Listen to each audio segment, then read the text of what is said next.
Well, and it seems like we've all kind of, guys like you guys like me, and like you said earlier, Jeremy, like there's tons of us out there that are building, that are making content like this constantly, and it's because we're all just pulling from the ether, we're all Yes. just pulling from the source consciousness, and these ideas have been put out there, and that this is kind of like, with the whole license plate removal thing. I know there's enough of us that are frustrated. And I know there's enough of us willing to stand up. We just got to get organized on an idea that people go, okay, that works well. And I think this is, I don't want to sound too biased. This is the best idea I've come across. No, But I'm it's sure a there's other ideas out there. it's a very it's simple. It's a very easy, not a super scary thing. And let's face it, man. If you are so afraid that you can't even remove a license plate, like that's something to really ask. Okay, well, wait a minute. Why? What am I so afraid of? I love the Well, acronym. that's I love the that's acronym. testament to the level of tyranny we live under. Right, right. Yeah. I love the acronym for fear, false evidence appearing real. And I more and more and more I see that apply in my own life, and it's like fear is the only thing that's holding you back from actual progress. Change is the only constant in the universe. So you may as well get behind it or embrace it, Yeah. because otherwise you're going to get run over by it, or you're going to get somebody else's version of it. And I promise you, it's not going to be the one that's best for you. And so simple things, while someone might hear you say, oh, take your license plate off, what's that going to do? It's going to get you a ticket. Big deal. You get a ticket. Learn how to We're not going discharge to pay things. them. Right. No, right. Well, then I'm going to get a warrant. Then learn how to discharge it. Learn how to Yeah. take control of yourself and be free. So many people, and this goes back to what you're talking about, people in the patriot movement, right? These people who are so big on liberty and freedom, then they are the least free people. They're not liberated in any way, shape, or form. And if you challenge them and on it, they get violent in some instances. They'll want to take you, want to fight you over it. And it's like, is that freedom? Did you just show me how free you are, that you're gonna pound me into a pulp because you're so free? I don't think so, man. That's showing how unfree you are, how enslaved you actually are. And it's triggering. For a while I would call people slaves. I have a little law group that we meet, like once a month. And I took to calling people slaves. I'd walk in and be like, "What's up, slaves?" And you would see everybody like, and it's, and I would laugh and I'd say, "Hey, I'm a slave too," but I don't like it. It sucks when you hear it like that, doesn't it? And one guy in particular, he's like, "I don't, yeah, no," but it's a way to inspire action. That's where I'm going, Yeah. Mm-hmm. It's like, I'm not trying to demean you. I want us all to move forward. That's why I'm doing this silly little show, is I want to help people. Like, I know what I went through. I want to talk. I want to connect with people like you who so we don't all feel so alone, or like we're crazy, or like, we don't become nihilists, Well, and also, the battle seems so insurmountable right now. It's such a hard thing to think about changing our system the way it is. And for our parents' generation, it would have actually been easier for them to change the system. And their parents, it would have been easier. And you can keep going down the line, and it would have been easier and easier and easier the farther back in time you go. And so if we don't do something here and now, all what we're doing is we're leaving a harder battle for our children to fight. That's right. My daughter's also 16, and we've been talking a lot about driving, and she goes, well, I don't really want to go to the DMV and have to deal with standing in lines, but I also don't want to, have to get pulled over. And I go, well, listen, you got to choose your heart. That's right. It's hard to go into the system and deal with all that bullshit, and it's hard to get out there and have to talk to cops when you get pulled over. But if we could stand together now, and we could make it a new standard where cops aren't pulling people over for victimless crimes, then that makes it safer for our kids. That makes it easier for our kids to get out there. And really, that's what our duty is right now, is to go, okay, if we don't do anything, we're just leaving a bigger battle and a bigger monster for our children to try and slay later. That's right. That's right. That's right. As a parent, definitely feel the responsibility for the future generations, and now more than ever, our lineage, and ones too that I believe we very likely reincarnate back into, not back, but forward into. I feel like if I get to reincarnate into a better life, I'll be a dog in a good home. They do have it made. That's true. Oh, they do People would have it argue made. that we are dogs in good homes. Uh, no, so I wanted to ask you guys, practically speaking, again, what would you pick? Four things, four steps. All right, are removing our license tags does sound like a badass way to organize, and action again is something I'm very serious about now. But for our listeners and for myself, whether it be revocation of election and whether you care sharing what steps you've taken, what you have done, what you would recommend. Again, 4 or 5, let's say, for people to do and like do this year. Like if you're getting into this shit, here's some of the easier, more digestible things. Definitely do this. I did this and this is why. And this is what my life has looked like as a result of it. Okay, I stumbled across some YouTube channels back in like 2017 when I first started learning this stuff, and so I went through the whole creating a trust and getting an EIN number for the trust, and opened up. Probably the best thing I did for myself was open up a bank account in the name of the trust with the trust EIN, and it turns out my best friend is the branch manager of the credit union I go to. Perfect. And so he was able to call the levy department and go, hey, if a levy came in on this social security number, would it touch this account? And they go, no, it won't. So that kind of leaves me, not that I have a lot of money anyway, but it just still leaves me free and clear from, traffic court trying Sounds to good levy. solidarity to stand on, move forward from that because we want foundations and like a safety net there. Safety is an illusion, and I understand that. Yet at the same time, some people feel like to be able to springboard forward, like have a solid base, if that makes sense. You know what I mean? Yeah, people want to know where they're headed and what they're jumping into. And I mean, at this point right now, when people ask me, I point them toward Brandon Joe Williams. Go through the contract killer course. I think it's probably the most put together and easily digestible body of work that's out there right now. And it's lighthearted. What's that? It's lighthearted because the Yeah. sovereignty space is full of really pissed off people. Right. Yeah. That was what turned me off to it. Is that like we both, Clayton and I both watched a lot of Yusuf L. I don't know if you ever came across any of his stuff. And Yusuf is Yusuf L. Yeah. He's super knowledgeable. But man, you can get him going on an hour-long rant, anger rant about a comment, in the comment section or something. Yeah. And it just, I don't know. And he doesn't share a lot of his processes, and it's more of like people want to know personally to an extent what processes people have gone through.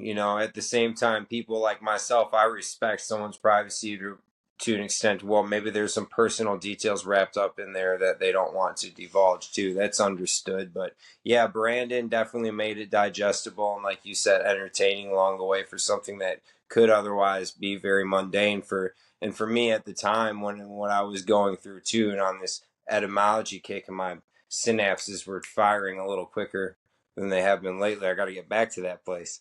But anyway, I was tying a lot of loose ends. It made a lot of sense to me, kind of already along the journey. But I would imagine for people that, to enter, I would point them in that direction as well. The creation of your trust account in the bank, that's okay. That's great. That's awesome. Anything else that you want? Yeah, the other thing I really try to explain to people is we've got to understand that your freedom does not lie within paperwork. Your freedom lies within your behaviors and the way you view yourself and the way that you view this world that we go into. And so I try to stay as far away from paperwork as possible, but I do think that starting to do the paperwork for me was a big part of how I got to where I'm at now. I don't think I could have bridged that gap without starting down the paperwork trail. And Clayton, you missed this one. Here's the other thing that I talk to people about too. I started my own church, and I printed out my own church ID. And the jurisdiction of the church is above the jurisdiction of the state. I don't believe in the state, but I understand that a lot of other people believe in the state, and so a lot of times I have to talk to them in a way that they might be able to understand. And so starting the church and having the protections of the church is huge, because it everywhere it's you don't even have to file paperwork to make your church recognized by the state. All you have to do is declare that it exists, and Because the First Amendment says Congress shall make no law respecting the establishment of religion. That means they can't require anything of a church in order for a church to be legitimate. There's no minimum number of practitioners. There's no paperwork that needs to be filled out. There's no how long it has to have existed for. And then when you get into being the church, like I have a church license plate. I don't have it on my car right now, but I have it in my car. I keep it in the dash. Unfortunately, I haven't had to express this to a police officer yet. They've always let me go once I just tell them I'm morally opposed to participating with these systems of force. But from a legal aspect, my body is church property because my body houses a spark of the divine. So it's a temple. And that's reinforced by pretty much every other major religion out there, right? Yep. And then because I have the church license plate in the car is also church property. And so by the state codes, 18 U.S. Code subsection 247 lists some pretty severe penalties for destruction and damage to church property. and so listen, if at some point they want to impound my car, they're going to have to smash that window and drag me out. And then we'll see what happens on the back end of all that. But yeah, just there's a certain amount of understanding. Like this is all a game. We're playing a game, and a game is defined as a set of rules that you modify your behaviors around in order to achieve a goal. And anybody who's playing a game who doesn't take the time to learn the rules of the game, you're going to suck at the game, and the game's going to run you over, and you're never going to have a shot at winning, right? And so. Yeah, I would point people toward the paperwork aspect, but also got to reinforce we say it all the time, especially fathers of daughters. A restraining order is just a piece of paper. It doesn't actually do anything, and that's what all of this is. The Constitution is just a piece of paper. Your revocation of election is just a piece of paper. And with the paperwork gets scary for people too, because it's like, oh my God, I signed it in the wrong color ink, and now men with guns are going to come in and lock me in a jail. Right. Right. So, yeah, my big action that I point people toward. You want to be free, take your license plate off. It's no different than a cattle tag in a steer's ear.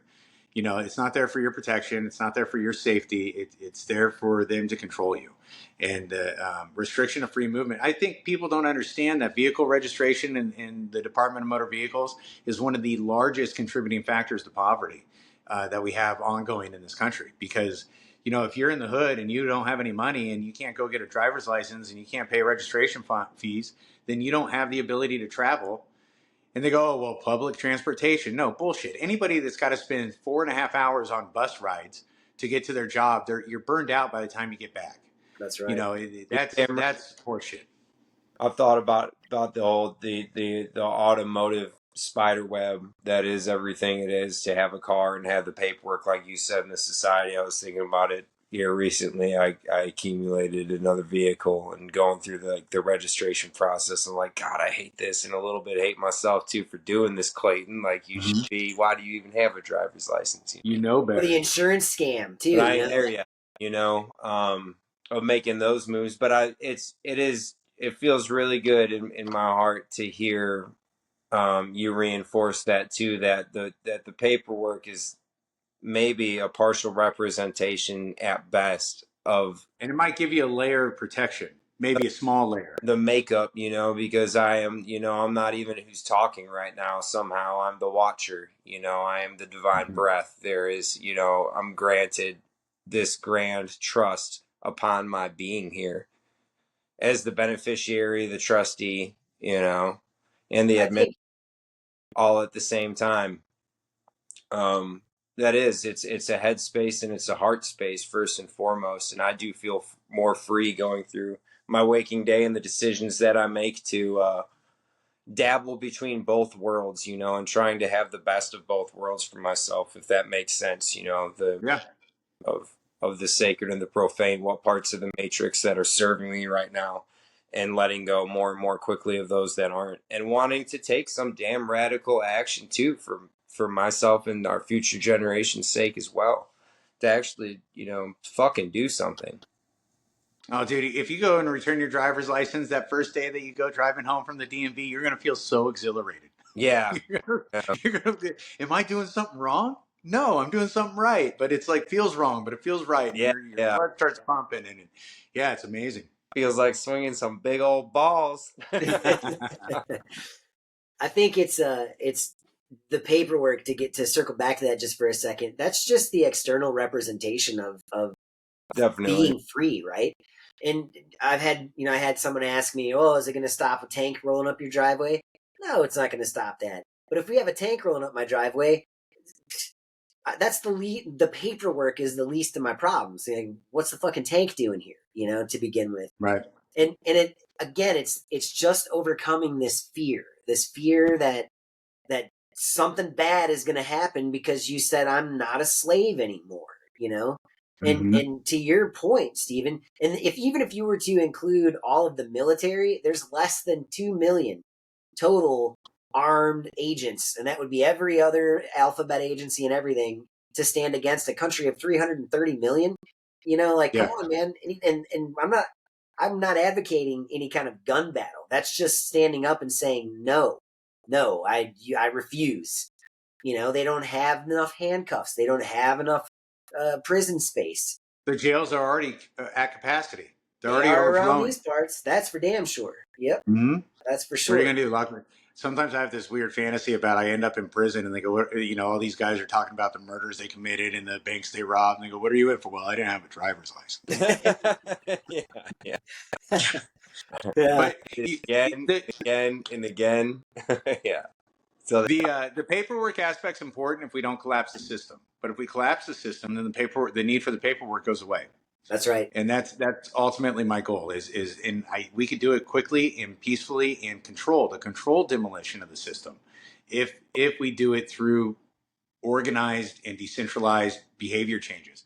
Like after the November 5th, and if we're able to collapse the DMV, the next step, is to get small business on board, get a coalition of small businesses together that stand up and go, you know what, we're going to stop collecting sales tax, we're going to stop collecting pay or income tax, and we're going to stop paying payroll tax. And if we can free small business from the tax burden, then all of a sudden small business is going to be able to offer better employment at lower pricing than the big box stores. That's And we'll right. have this middle class just start rushing back and rushing back. And we do in with all of this stuff, I guess the big thing, and this act goes back to your question, Clayton, the big thing that we have to get people to get into their heads and understand is their attitude toward the jury box. If you get, like, I can't, because I don't have any ties to the state anymore, I don't have any contracts, so I can't get called for jury duty anymore. But when you meet somebody that does have jury duty and they start talking about all the ways that they want to try and get out of it, we need to encourage people to try to get on the jury, because in criminal court it just takes one juror to say not guilty and the government is prevented from punishing the defendant. Right. So do we want to end the war on drugs? I want to end the war on drugs, but we're not going to Yes, do it by voting in the right politician. We're not going to do it by empowering the police. We're going to do it by convincing people that are convicted or being charged with victimless drug related crimes to, instead of taking a plea deal, take a trial by jury. And then Mm. as jurors, we can say not guilty. And when the courts get enough hung juries for the same type of case, they don't even bother changing the laws. They just go to the police and go, "Hey, stop regulating that behavior. You're Mhm. gunking up our revenue stream." I Right? love that. And so, I love that so idea. with the taking our license plates off, with the getting small business to stop paying tax, and with the war on drugs, with whatever social cause that we want to go out there and fight, it can all be backed by jury nullification. And this is how we peacefully regulate a tyrannical government, and we slowly tear their system down while we build our own, without having this big fallout of suffering and loss of life and everybody starving. Like how ridiculous. I'm sure you guys have heard some of it in the news, like all these different farmers. I think the most recent one is in Pennsylvania. The guy's in trouble for selling raw milk. Like, what are you talking? The penalties for selling raw milk in California are actually more severe than if you're dealing in cocaine. Man, I watched a horrible video of this family in Michigan who got raided by all these various state agencies because they were daring to sell animals that were not USDA certified, and they slaughtered their animals. They shot them all, because because they had guns and they could. And so this And does whole that sound like freedom? yeah, exactly right. If you enjoyed following clip, from the Uber Mentioned podcast, like, subscribe, and check out the whole episode in the links below.